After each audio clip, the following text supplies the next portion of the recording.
congratulations. You guys did a spectacular job. And I want to know, just from the very beginning, how important was it to sit with the real guys and talk to them, get their stories, get their perspectives to help you with your performances? It was very important. I mean, we're telling the story of the terrorist attacks of 2011, 2012, September 11th, and the attack on the American diplomatic outpost. And we're telling it from the perspective of the 6 guys that were elite military contractors hired by the CIA. And so to get to sit with those guys and hear their story firsthand was, as you can imagine, an amazing resource. It's an imperative. You know, they were very gracious with us. They're very open with us. They allowed us to ask all kinds of questions, you know, about their personal lives, their psyche, you know, trying to get into the psychology of these guys. And, you know, they're from a different ilk. You know, I would not have survived over there.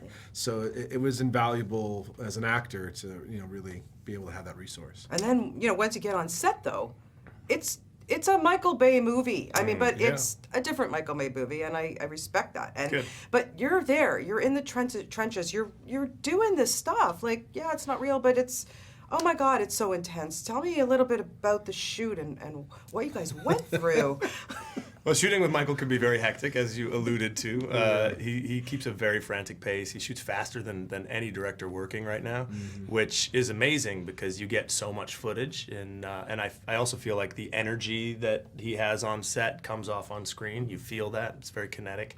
And but it's a lot to keep up with. You know, he demands a lot of you, and so you really have to bring your A game, and you have to come prepared every single day and be ready for craziness, especially around blue light. Yeah, there's a big chunk of the movie that's shot in like the hour or half hour after the sun goes down before it gets pitch black, and so every day we had to shoot, you know, blue light, and it was no questions asked, no one goes to the bathroom, there's no discussion about character, it was just go, go, go, and you know, it was hectic, you know, it was frantic. I think, you know, in a strange way, that organized chaos translated onto, you know, into the movie which was, you know, these guys were living in chaos. You know, the whole battle that, you know, they didn't know who was who were their friends, who were their foes. Everyone was dressed the same. You know, it was very, you know, there's a big fog of war element to this story. And so with Michael's energy, I think it only... There's disorientation as actors trying to keep up with Michael that definitely lent itself to the story that we were telling. I can imagine. And then, of course, you know, you get on a movie set, you know, you never know when you're going to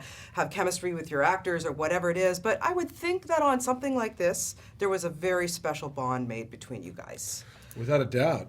You know, you know, first of all, we were all very lucky that there wasn't a bad guy in the group. I mean, we all really got along on sets and off sets tremendously. I mean, we all got thrown into the fire together. We all went to a boot camp together for like 3 days to do all kinds of tactical training and weapons training, and even from the beginning, we bonded. And you know, there's something about being, you know, shooting a movie overseas in Malta that's like you're being deployed a little bit, you know, and you find your new family, you know, and that's the very same experience for these guys. You know, they are a family, and I think a lot of that translated into, you know, how we worked with each other on camera. Yeah, how about for you? I think we got very lucky to have a very special group of people. Like it easily could have gone the other way, and it didn't. You know, we all from day one just got along incredibly well. So no divas on this set then? No. Well, come on, I don't know. You know, John Krasinski, come on, you know, really? He was very concerned about his beard, you know, having it be just the right length. You know, we definitely waited a few times for him to come out of his trailer until the beard was perfect.